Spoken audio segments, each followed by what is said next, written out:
Welcome back to Conflicts of Interest. This is episode 262. I'm the co-host Kyle Anzalone. Today joined by Connor Freeman. Connor, how you doing? I'm doing great, Kyle. How are you? Doing well, Connor, and we got Israel and Iran to talk about today. Hopefully, good news on the Iran nuclear deal, although it seemed somewhat mixed in the past week. So, hopefully, you could break that all down with us and let us know what's going on if Biden could potentially save that deal and dodge a bullet, further confrontation with Iran and that economic war. Anyways, everybody share the show. It's hosted at the Libertarian Institute, and right now at the Institute, we are hosting our spring fundraiser. And so if you'd like to head on over to the Institute and make a donation to support what we're doing, you could get some great kit bags from that. But most importantly, you're going to get the great work that myself and Connor Freeman are doing, not just conflicts of interest, but also all the articles that we're writing. We really don't have any overhead at the Institute. Pretty much all the money that you donate is going to go straight into helping us to produce more content and to make sure that there is a counter to the mainstream narrative on everything coming out. And, me and Connor and also Will Porter are usually on the foreign policy angle of that. And I'm sure that's why y'all listen to this show. So if you want to help us again continue with that, please donate to the Institute. Also ask that people subscribe to the show somewhere. YouTube, Rumble, and Odyssey for the video version. We have a Twitter account at @con_interest. And then we also have a Facebook page. And the sponsor of the show is Paloma Verde, PalomaVerdeCBD.com. Promo code PEACE. When you use that, you get 20% off and the show gets a kit bag. So it's a great way to help yourself get some high quality CBD products at a great price and then help your favorite podcast. All right, Connor, let's get into the show. I want to start off today talking about Israel and first about some things going on inside of the apartheid state there. And first off, there was a now Harvard Law Review that also identified Israel as an apartheid state.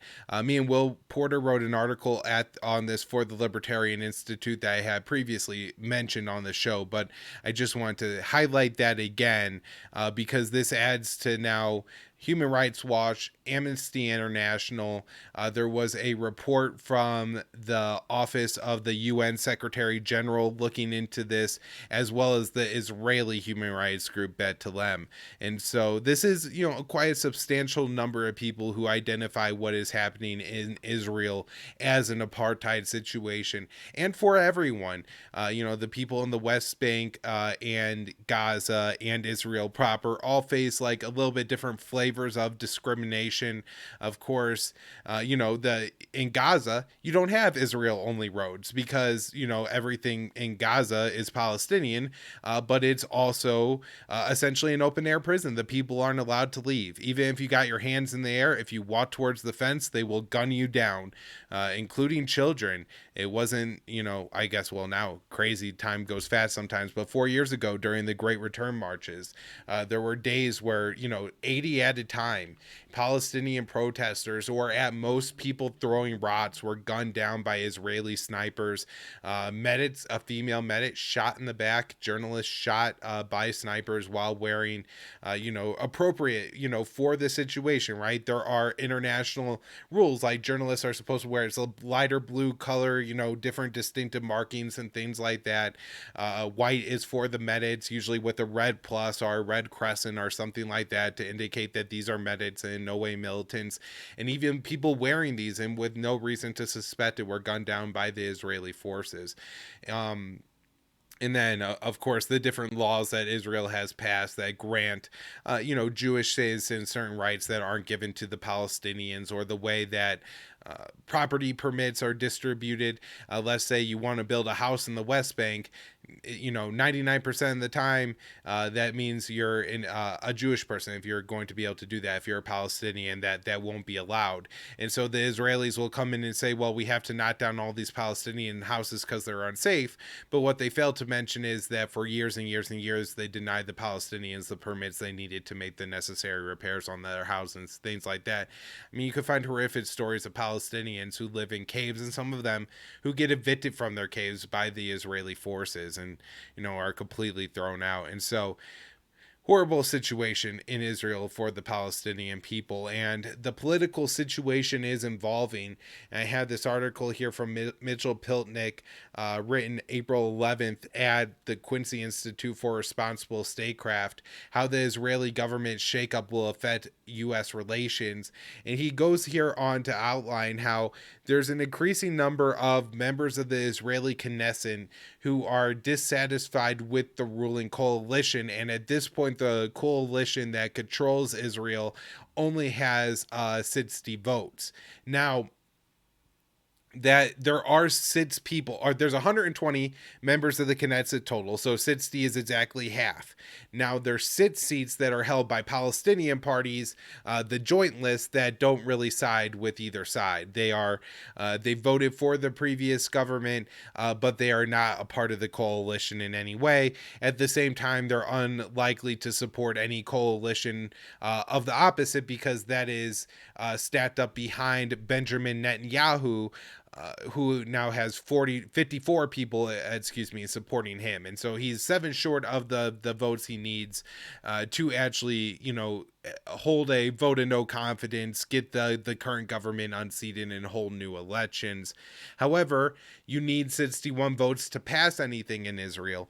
And so with the current dynamics how they are, it's very unlikely that the current government is going to be able to pass any kind of legislation, because the difference between the two Israeli parties, and then again the 6 seats held by the Palestinians. So this is, creating a political stalemate in Israel. And of course, in the past, political stalemates have created very tense situations, and sometimes that gets taken out on the Palestinians, because different parties see that as politically beneficial. And so understand that this is the situation in Israel right now, as I talk about this next article by Jonathan Cook on what he says is Israel is stoking a civil war against its Palestinian citizens. Now, I want to note here that I would say, I guess probably the past month or so, there's been a variety. No, it's probably been 2 months now since I talked about Israel on the show. So at least over the past 2 months, there's been a variety of killings and retaliatory killings. Seemingly, I guess it's not necessarily that they're directed towards each other all the time. Either Palestinians or Arab citizens of Israel targeting Israeli citizens or Israeli security forces, and either the Palestinians being killed directly, or then Palestinians being killed in coming days by Israeli security forces. And so you had a situation where there are 3 Palestinians in a car. They were killed by a group of Israeli defense forces that are known for carrying out executions and creating the situations that this happens. And so Jonathan Cook writes here, a total of 11 Israelis died in the attacks a few days apart in the cities of Beersheba, Hadra, and Beni Bak, a suburb of Tel Aviv. Trigger-happy Israeli forces killed 3 Palestinians in separate incidents on Thursday in the immediate wake of the attacks. And so again, there's a lot, killing here happening on both sides, Connor, and obviously I don't condone any of it. It's unfortunate that you have to always make that clear, that when you're speaking against the establishment narrative, and in this case the establishment narrative is pro-Israel, that you're not taking the side of the Palestinian attackers here in any way, but you are pointing out that the Israelis are killing people too, and there is a system of apartheid in Israel, and it seems that this is that situation bubbling over. And so now we are in the month of Ramadan. There was some issues at the Damascus Gate, and if you will remember to last May, the Damascus Gate was the site of some of the confrontations between Palestinians and Israeli security forces. Of course, more famously, the Israeli security forces raided the Al-Aqsa Mosque, throwing stun grenades into buildings on the Temple Mount and things like this, disrupting Palestinians attempting to, observe religious services in their place of worship and everything like that.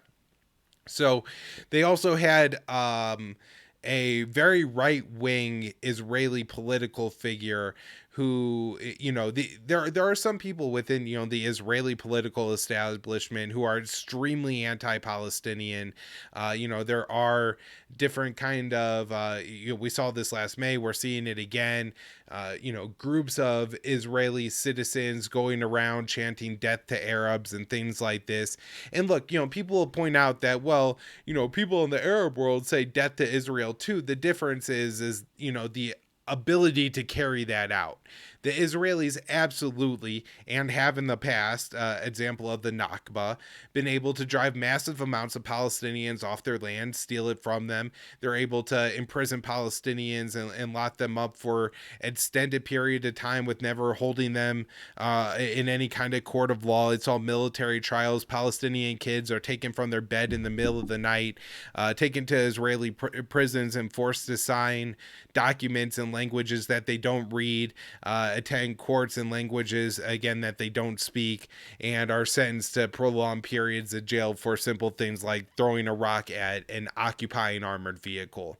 And so, again, not that I'm, saying it's great that people chant like death to Israel or anything like that, but if you are a Houthi in Yemen, there's almost nothing you could do about Israel, right? You're lucky if you could attack the Saudis that are bombing your country every day, much less a country on the other side of Saudi Arabia, right? And so this is one of the situations here where if the Israelis are walking through the streets chanting death to Arabs, they could do that. They could get away with that. It can't happen the other way around. If you look at who has the military capability, who has the guns, who in Israel has the monopoly on violence, it is the Israeli state. It is not in any way the Palestinian people. They could carry out these small, attacks where they're able to kill 2 or 3 people, but that's just about it. A lot of these attacks do target the security forces, and depending on the particular security personnel's role in the occupation, I guess this could be seen as more of a direct retaliation, or just a completely unprovoked attack against some cops standing on the corner who probably may not have anything to do with actually oppressing anyone actively or overall in any kind of way. But as Jonathan Cook explains, all this is leading to a situation in Israel where the political rhetoric is and everything is bumbling over, and in response to that, the Israeli government is just ramping up the rhetoric, and they're creating a situation where this could get very, very violent and very ugly very fast. And so, that is one of the concerns here. And it seems like, the cycle of violence, Connor, is still in the escalatory stage here where, at this point, it's the Israeli forces killing Palestinians, at times, Palestinian civilians that just had nothing to do with anything. Same thing on the other side, Palestinians killing Israelis that had nothing to do with anything. Other time, it's, Palestinians killing members of the Israeli forces, or Israeli security forces, or Israeli security forces killing Palestinian militants. But everything, all the violence, the opposing sides see their people as the heroes, right? When even if the Israeli defense force member is in the West Bank kicking down the doors of some Palestinian kid and dragging some poor little 10-year-old out of bed as he pees himself, throws him on the ground and yells at him, kicks him, and then puts a hood over his head, drives him to somewhere where he doesn't belong. If that person dies, the people in Israel will view him as a hero, just like we would view an American soldier who died in Iraq a hero, no matter how nefarious what they're doing was. Same thing. If the Palestinian just went and knifed some random cop, if that guy gets gunned down, a lot of people are going to see him as a martyr. And it's just because of how militarized the whole situation is in Israel is at this point. And again, the Israelis have all the power. They're the ones that execute this Palestinian, the apartheid state. And of course, it's backed by $4 billion American dollars every year. And of course, unwavering American support and protection from the American empire. That means absolutely everything, right? Connor, we don't want to like sell the UAE a bunch of weapons, right? But we're willing to do that if they normalize relations with Israel.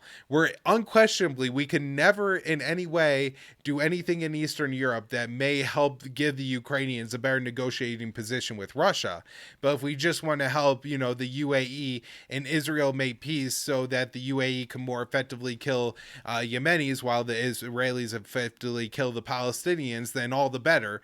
But I don't know. It's just the sick, perverse incentives that have been set up by the U.S. war state empire military industrial complex creates all these problems. But Connor, I'll go ahead and let you talk about what you have on Israel. Yeah, sure. And I was just going to say we should all be keeping an eye on that because it can very quickly spiral out of control, like last year, where you have, and I think Cook gets into it in his article too about the sort of organized settler violence that goes on, not just in the occupied territories, but also groups. There were major fascist brown shirt marches by groups like Lahava last year that were going around saying, like you said, death to Arabs. Broke some And where they windows at Palestinian businesses. cars, houses. Frequently, they've attacked like the olive tree groves and things like that. And understand like what investment, like if you have like a fruit bearing tree, that's a massive capital investment. It takes years for these things to develop and everything. And so when you come in and you take out a grove of olive trees, it's not like, oh, they could just replant them and it'll be bad tomorrow. It's gonna be years and years, and likely it means the end of that Palestinian family on their family plot of land. Like you've destroyed an entire family that way, and it happens all the time. Yeah, and there's a particular guy named Itmar Ben Gavir who I believe Cook mentions in that article. Just he's, I believe, a follower of Meir Kahane, very powerful far right Knesset member, and they, I mean, in Bet Yam and Lod, they were doing pogroms, basically, going from Arab business to Arab business, destroying windows, just desecrating everything, making it it looked like it looked like some of the worst images you would have seen from the 2020 like riots and looting that went on in America during the lockdowns in the summer. And but it's all, anti-Arab sort of Jewish youth violence that is completely underwritten by, the way everything is obfuscated in the media here, and how we got a completely Hasbara take on the whole conflict. And what ended up happening too was what they've realized now, unfortunately, is, and it's not unfortunate, it's just a reality, but that the Gazans stand with the Palestinians, whether they're in Israel or whether they're in the West Bank or East Jerusalem. And so when they were attacking people at the Al-Aqsa Mosque and shooting the IDF were shooting people in the eyes and the face with rubber bullets and throwing stun grenades in the third holiest site of Islam, including at elderly people who are just praying. The Gazans reacted, and they started firing rockets, and it can turn into a huge war. And since Bennett is in a tough position right now politically, like Netanyahu was then, we could potentially, if things start to get more and more out of hand, see a whole other war open up in Gaza again, which would be an absolute catastrophe. The last time they killed, 250 people and 70 something children, pretty close to that, somewhere in the 60s. And I think it was well over 10,000 homes that were demolished in the bombing campaign. So definitely keep an eye on that. I know as far as Israel's involvement right now, as far as the Iran deal, I gotta say, I'm more discouraged now than I have been in a very long time, because they, as far as so last time we picked up on the Iran deal last week, Blinken was on MSNBC. He was saying things like, basically that he's not optimistic about returning to the deal, and he doesn't think Iran will return to compliance. Some of the quotes were, despite all the efforts we put into it, we're not there, and time is getting extremely short. But this is something that we will be talking to our European partners about this afternoon and on the next day. And he said, I continue to believe it would be in the best interest of our country if we come back into compliance with the deal, and if Iran would do the same, but we're not there. So what I've collected is there's just been a series of attacks on the deal using the IRGC issue on the foreign terrorist organization that we've been talking about the last couple of weeks as a major issue. So we've had Democratic lawmakers, people in Congress. I got the Republican senators pushing for more weapons to Israel to prevent a nuclear Iran explicitly. We'll get to that. And even people like Elliot Abrams are reappearing. So okay, do you, I'm sure listeners of the show remember Elaine Luria from Virginia, who's a congresswoman out there who was pushing she was sort of the Democratic congresswoman supporting the Republicans who are pushing this bill, the Taiwan Invasion Prevention Act, which would have completely shredded the Constitution, Article 1, Section 8, about Congress declaring war and give the president automatic authorization to launch a war on China if they attack Taiwan. Now, she and 5 House Democrats held a press conference the day Blinken spoke to MSNBC, but before he did the interview. This was during the day. That was in the evening. And she and Representative Josh Gothimer, Democrat from New Jersey, noted that while there were only 5 members at the press conference, that 15 Democrats, other House Democrats, shared their same view, and I believe they released a joint statement later. Some of the quotes are pretty ridiculous. I mean, it sounds like almost some Lindsey Graham kind of rhetoric. Luria is saying, while the recent negotiations have not concluded, we feel that we cannot stay quiet. Iran is dangerously close to obtaining nuclear weapons capability, and the Islamic Republic has shown no end in sight to their pursuit of a nuclear weapon. I believe that it's just clear evidence that the JCPOA did not work and that any new deal that does not wholly prevent Iran from ever acquiring a nuclear weapon is unacceptable. I have serious concerns about reports that negotiators in Vienna are discussing lifting of sanctions designed not just to address Iran's nuclear activities, but even those addressing the IRGC's sponsorship of terrorism. Let's see. She also says it's completely unacceptable. This would be considered part of the negotiation.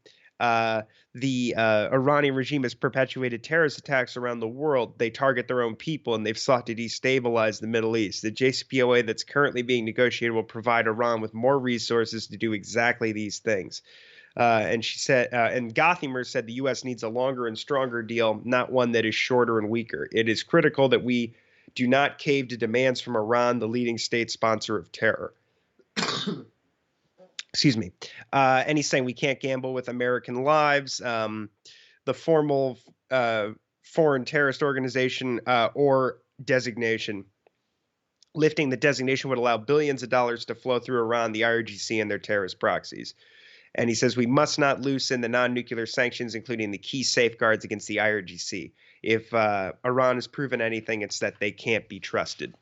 By the way, so I went on Open Secrets for Elaine Luria, and under her top contributors for 2021 to 2022, her second highest contributor was Pro-Israel America PAC with a total of $84,789, $74,789 from individuals and $5,000 from PACs. So I just thought that was notable. Let's see. So then on Thursday, Mark Milley, chairman of the Joint Chiefs of Staff, said to the Senate Armed Services Committee that he believes that he specified the Quds Force, but it's the IRGC, the whole IRGC that's being discussed. He said they shouldn't be delisted because they're a terrorist organization. He said, I believe the IRGC Quds Force is a terrorist organization. I do not support them being delisted. Lloyd Austin said, respectfully, I won't comment on the negotiations that are ongoing and speculate on what my advice to the president is going to be. Now, this is up to the State Department ultimately, which answers to Biden. But this kind of rhetoric is just basically adding fuel to the fire for whatever the Republicans are going to try to do in these Democratic Party hawks. Now, let's see. So now here's a real interesting one from Times of Israel, where they're speaking to a senior official in Bennett's office who's saying he's very satisfied with the way things are going right now, with what the American administration is doing, and that they hope that this is a, quote, deal breaker for the talks. So in the Washington Post this last week, David Ignatius had a piece where he interviews a senior official who said that it's become basically that Biden is not going to take the IRGC off of the foreign terrorist organization list, even if that puts the deal, as they say, quote, in jeopardy. And so, and a State Department spokesman as well, they note in the article later, said that Biden shares Milley's views. Let's see. Now, the official also said that the Prime Minister's office welcomes the move reported by the Post, but they understood it may not ultimately prevent the agreement, which they lament Tehran would benefit economically if there was a return to the deal. Now, we've been I've been laughing about this basically since September when we started covering this in detail in the lead up to the resumption of the talks. This idea that Bennett and Yair Lapid, they act like compared to Netanyahu, we've been real quiet in our opposition to the deal, and it's been very like subtle, but obviously, I mean, we've been covering this week to week, and back in even September, it was obvious that they were trying to thwart the whole deal. You had Blinken saying, you have the green light to do whatever you want to attack Iran. We know even right when the deal started that they were saying Iran is racing toward a nuclear weapon, and even the CIA had to come out and say that's not true at all. But anyway, so now they're patting themselves on the back and they're saying that this is one of the issues we spoke about in public. Other than that, we've sought to quietly influence Washington. But obviously, you can see that like the lobby is working overtime with these talks. Actually, the other day, a guy running for Congress walked up to me outside my house and asked me, would you sign this petition to get on the ballot? And I said, what are your foreign policies? And he's like, Russia, Ukraine, and I'm like, well, we can talk, yeah, that, Iran, Afghanistan, Yemen, Palestine. What do you want to, he goes, well, Iran, I support the deal. He's a Democrat. He's like, I support the deal, but it should be longer and stronger. And he goes, they shouldn't have ballistic missiles, no missiles. And he goes, we shouldn't be funding Hamas or Hezbollah. And I'm like, you mean Iran shouldn't be? He's like, yeah. And anyway, this guy got the talking points. Like, he didn't know anything beyond that. I asked him, do you know why Hezbollah exists? Like, we had a conversation. I don't know how. I didn't sign the petition. That's a long story short, but it was interesting. Oh, he also said it's really been incredible the way Biden has been able to unify NATO and predict the Russian attack. So that's the kind of talking points they're sending the Democrats out with right now in anticipation of the midterms. But so Ynet quoted a senior Israeli official who says that Bennett's government's approach has proven effective. Quote, the policy Israel has enacted, led by Prime Minister Bennett and Foreign Minister Lapid, to not get into clashes for the sake of clashes, but influencing where possible, is a good and correct approach. Now, here's another one. Last week, the U.S. official that says that Blinken's the Post, they're saying the U.S. officials' comments on the IRGC, but this would be including Milley and Blinken and all their statements, and the State Department saying that Biden agrees.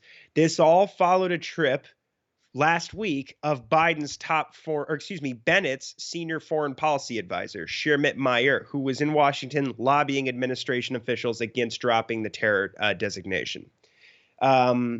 And the Washington Post article, they say here, highlights the comments this week by Blinken, who reaffirmed his belief that the IRGC is a terror group, which he said in the interview on MSNBC, and reiterated because they make the point here that he was circumspect at the press conference with Lapid in Israel 2 weekends ago. So the report also noted that Washington is not walking away from negotiations, and there's still hope a compromise can be found that would allow the agreement to be signed. Okay, now Cotton, I believe this is the one about him. Yeah. So on April 7th, we had 11 Republican senators led by Cotton saying Biden should accelerate the delivery of refueling aircraft, fighter jets, and military helicopters to Israel in order to, quote, defend itself from Iran. And we were just covering how Israel has been bombing like drone factory, like literally bombing, like drone striking Iran. Now they and bombing Israel every week, basically. So as we've been covering here and you have for years. So they say that they need to that the U.S. needs to urgently fulfill our obligation to help Israel defend itself by giving it the tools it needs to prevent a nuclear-armed Iran. This will include refueling tankers, F-35s, F-15 fighter jets, CH-35K helicopters.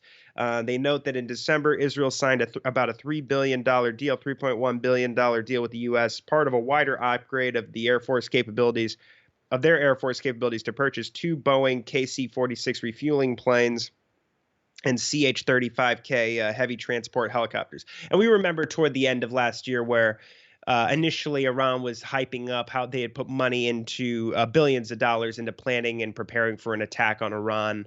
I think it was Aviv Kohavi, the chief of staff of the IDF, who's a real hawk, who was hyping that up the most. Gantz as well, and the defense minister. And then, but then it started getting walked back, and they were saying, a lot of these like sort of former officials were saying, Trump walking out on the JCPOA was probably a mistake. And the truth is, there were pieces in the Times where they were like, we can't really take Iran on ourselves. We don't have the necessary aircraft to carry the bunker buster bombs. They can't carry them, and we don't have the refueling craft we need. I think the refueling craft that they want aren't even expected to be delivered by the U.S. until 2024. So I guess Cotton is it appears now trying to expedite all that and get them the equipment they need, apparently, as soon as possible. Now, they also say your administration appears intent on striking a new nuclear deal with Iran that will provide the regime with a pathway to nuclear weapons. A nuclear-armed Iran would put at risk the existence of the state of Israel and the governments of our Arab allies, destroy America's position in the Middle East, and ultimately threaten the U.S. homeland.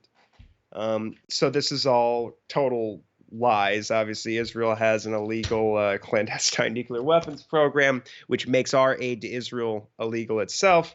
And Iran has not been proven to be seeking nuclear weapons. And the deal itself is the most comprehensive inspections regime ever implemented by the IAEA. And Iran is a part of the Non-Proliferation Treaty, at least for now, unless the Hawks really try to push him out of it, like we talked about last week. And Israel is obviously not a signatory to that.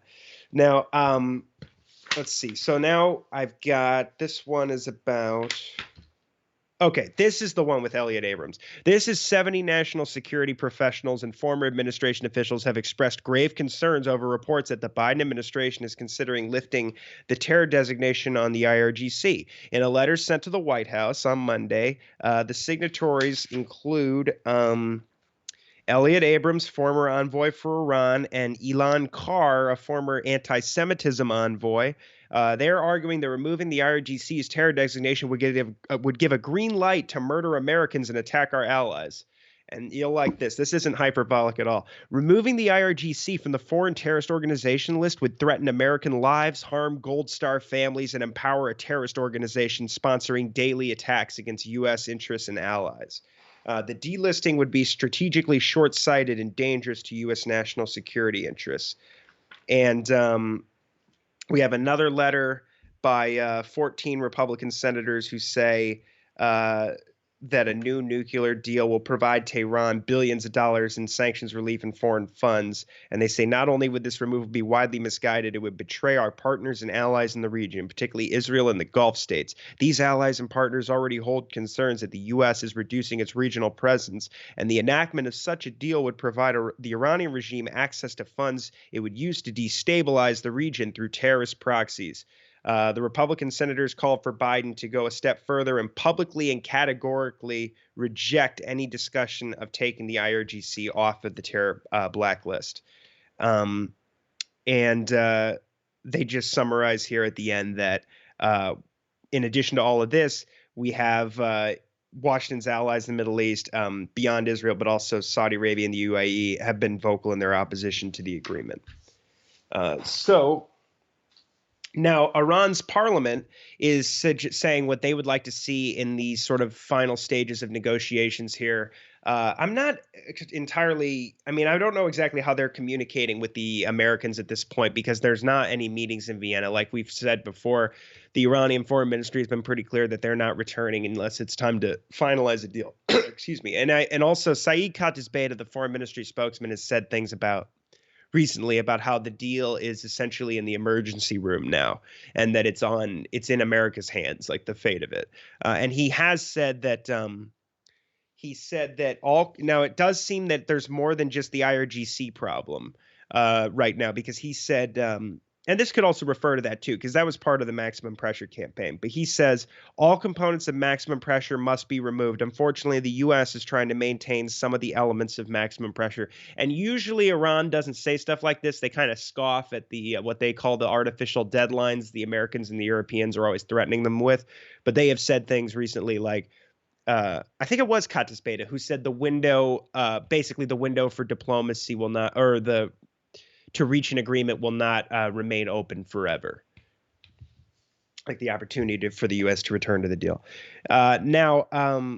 So Raisi, the president of Ibrahim Raisi, the president of Iran, is saying that basically that he wants Iran's nuclear rights respected and that they will not retreat from that stance. The members of parliament are saying that they want basically a guarantee that we won't have a repeat of 2018 where the U.S. unilaterally withdrew from the deal illegally and imposed sanctions back on Iran under the Trump administration. And also, as Jason notes here, the Obama administration never fully implemented the deal. They never really got the sanctions relief they were promised. There were sanctions imposed even the day the deal was signed.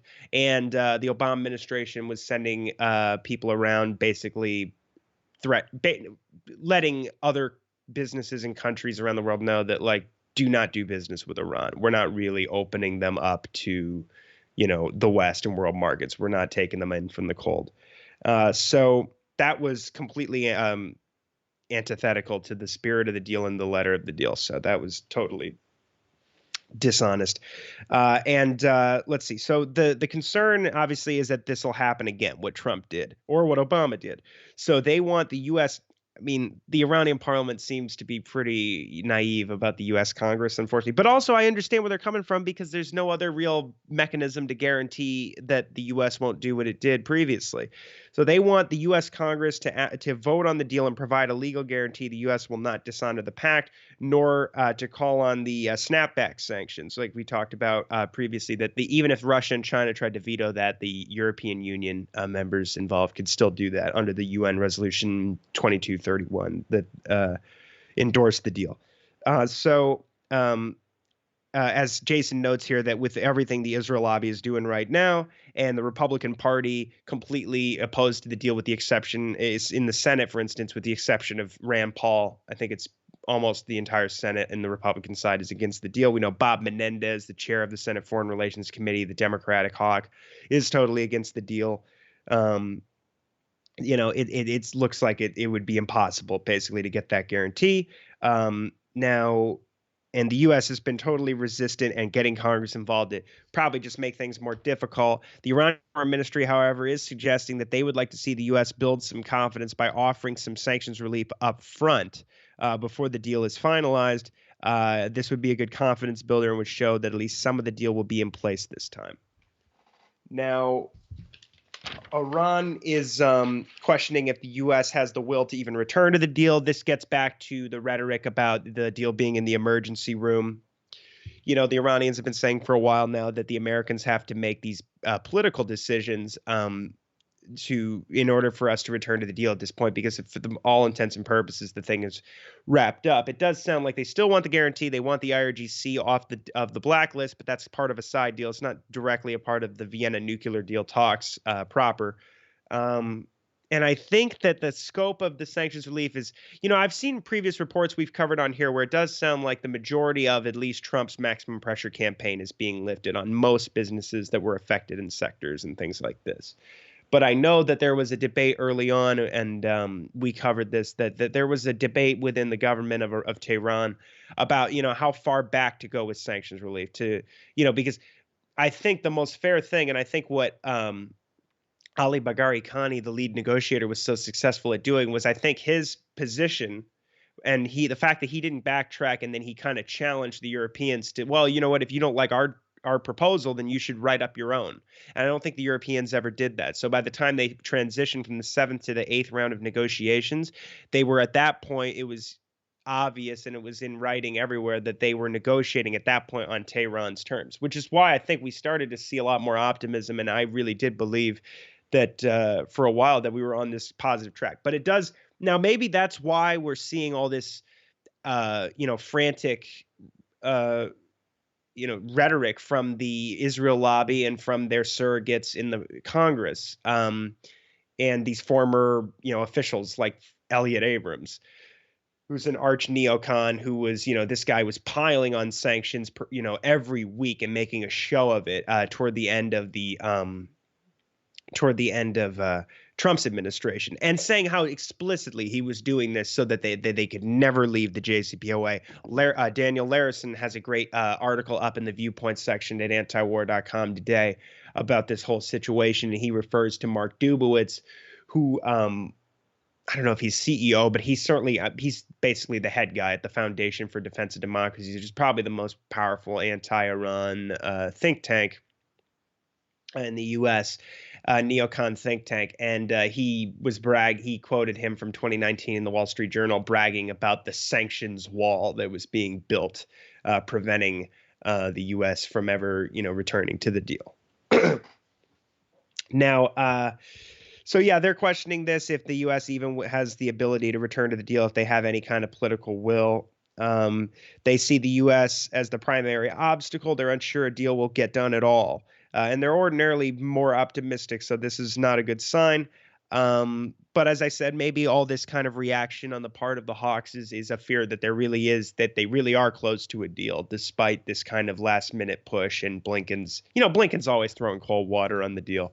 And if he really wanted it to get done, it probably would have already been done. I think Blinken has been absolutely horrible on this issue, and is biased here. So, because he's very pro-Israel and historically he's been horrible on Iran his whole administration. So, and so let's see. Iranian officials had indicated that they considered negotiations to be resolved. Jason says, we were just waiting on the U.S. to make a quote political decision, like I said, but the waiting is not over. Now, and Jason wrote up a thing here about how it's politics but not substance that is driving the U.S. on this issue of the IRGC. Basically, reports are coming out now that are just indicating that the issue is just totally too politically sensitive for Biden to make a move on it and do the right thing. With Israel and the Republicans and all this stuff bashing them over the nuclear deal, that it's just politically impossible for them to do the right thing here. But obviously, as Jason says, if they did that, it would actually be great, because it would help build confidence on the Iranian side. The Iranians could do things that would help. They could make other concessions that might make it easier for Biden to sell the deal to the opposition here domestically. And it's a big deal for the Iranians, too, because they want to be able to show that they have something more now than what Rouhani's government and Javad Zarif were able to get, which didn't work, obviously. And but, we've talked previously about how they have one of the things that Bagheri Khani was able to achieve was he got this deal where, as a part of the deal that's on the table now, the advanced centrifuges that they've built, they don't have to dismantle them. They just have to to turn them off. And that's kind of an insurance policy, so that if the U.S. does leave the deal, they just have to disconnect the advanced centrifuges, and they don't have to dismantle them, so that if the U.S. does pull out of the deal, they can ramp up their production of enriched uranium again and use that as basically a negotiating tactic like they have previously.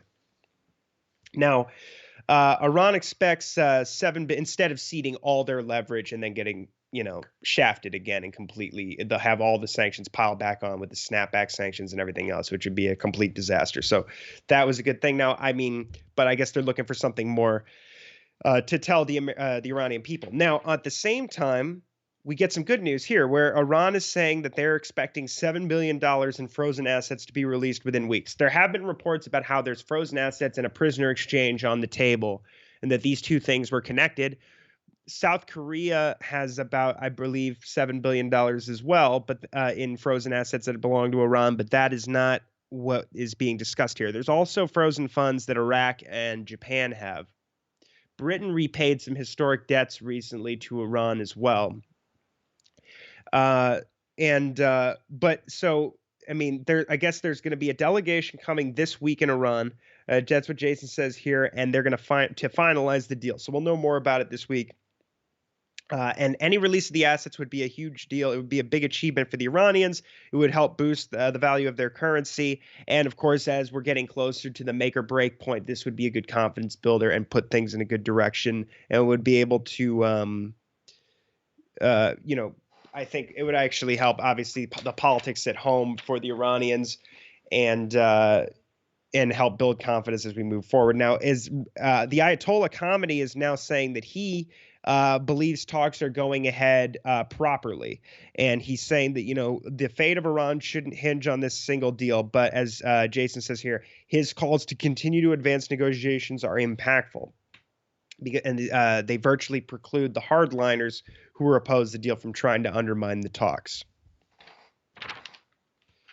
All right. Last couple of things here. Iran, excuse me, has sanctioned 24 U.S. officials and people on its they've sanctioned 24 U.S. officials and people to its or added 24 U.S. officials and people to its blacklist of sanctioned individuals over charges of terrorism and violations of human rights of the Iranian people. The Iranian Foreign Ministry announced that it has targeted 9 individuals for their involvement in terrorist acts. This is including George W. Casey Jr., former Chief of Staff of the U.S. Army, Commanding General of Multinational Forces in Iraq, Joseph Vittel, former Commander of Central Command, and Rudy Giuliani. The Foreign Ministry and also several current and former American diplomats in Palestine and Lebanon. The Foreign Ministry also blacklisted 15 individuals for gross violations of human rights, primarily people involved in who helped expand or impose U.S. sanctions on Iran during the Trump and Obama administrations. These are mostly symbolic because these people most likely don't have assets that could be seized by Iran, and they don't travel to Iran either. But they make a point here that Iran is still saying that they will at some point retaliate for the assassination of Qasem Soleimani at the Baghdad International Airport in the beginning of 2020. On January 3rd. And also, I just note they note here that the AP has reported last week that the State Department spends $2 million a month providing 24-hour security for Mike Pompeo and former Iran envoy Brian Hook, who face supposedly serious and credible threats. All right. Now, last thing here is Iran promises to continue developing their peaceful nuclear program. This is at Al Jazeera. They're saying that this Sunday they held the ceremonies for their National Nuclear Technology Day in Tehran. You had top Iranian officials promising to continue work on the peaceful use of the civilian nuclear program and unveiled several achievements. Let's see, Saturday's ceremony attended by Ibrahim Raisi, the president, and the nuclear chief, Mohammad Eslami, had several displays of radiopharmaceuticals mainly aimed at treating and preventing the spread of cancer, several uses of plasma technology, including deployment of cold plasma to treat cancer patients, and displays of laser-based technology for industrial uses. The president said peaceful advances in Iran's homegrown nuclear program are irreversible, and his government will continue to support them. And they said regarding the IAEA, that Iran will continue to try to move the relationship toward a professional direction that does not include interference by enemies. And last week, we talked about how they had presented, I believe several months ahead of schedule, the documents on the uranium particles that have been discovered years ago at undeclared sites that have always been used as an issue to kind of sabotage diplomacy with Iran and the IAEA, or broadly speaking, between Iran and the JCPOA, the nations that are a part of the JCPOA. But that's been an issue that's been hanging around for a very long time, and the Iranians have been very frustrated with it. There have been accusations of sabotage by IAEA personnel in the past. They say that those particles date back like 2 decades, but they provided the documents and they provided answers to all the questions.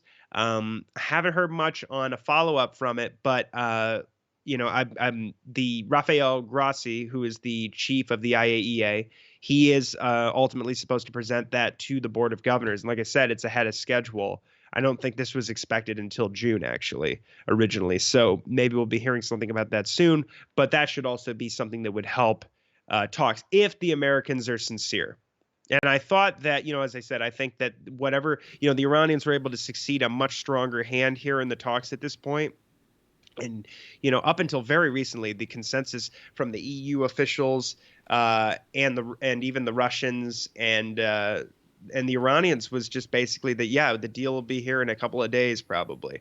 And it's very, very close in this kind of rhetoric. And so we'll have to see. It does seem, though, like I said, it does seem like Israel is just intent on sabotaging this, and it looks like they have a full court press going on right now. We got the Democrats, the Republicans, and the neocons, all of this. So, and former national security officials. So, it doesn't look good. At the same time, the Americans need they need the price of oil to come down. So there's a lot of interest in just getting this deal finished. That doesn't really bode well. I mean, if a Republican wins, in all likelihood, they'll just tear the thing up. But it would give Iran at least a few years of some real sanctions relief, and might give them some breathing room to prepare for the next administration. So we can only hope for that. But as I say, at this point, I used to be more optimistic. It looks to me like it could be, as we said with Russia, it's not a good situation where you're relying ultimately on Antony Blinken and Joe Biden to do the right thing with one of these countries, if it's Russia, Iran, or anybody else. All right, Connor. Thanks so much for the update on the nuclear deal. And let's just remind people that if they would like to support the show, please head on over to the Libertarian Institute, libertarianinstitute.org/donate, and make a donation. One of the things that is really helpful to us is if you set up a recurring donation. So you want to get us like $5 a month or something like that. We do really appreciate it, and really helps us to grow what we're doing at the Institute. I think it's the home to a lot of great writers now. Thank you, Connor. Absolutely. Thank you, Ka.